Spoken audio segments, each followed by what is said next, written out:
লয়ালন মধু মধু মধু খালি খাইবেন মধু খাইবেন।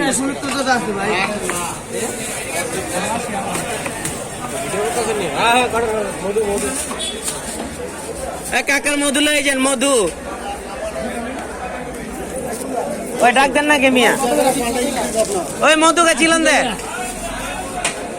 আরে জীবনে কাটবো 100 টাকা লয়ে যান। আর রত তো 500 দিত টাকা গেলে আরো কম দিছে।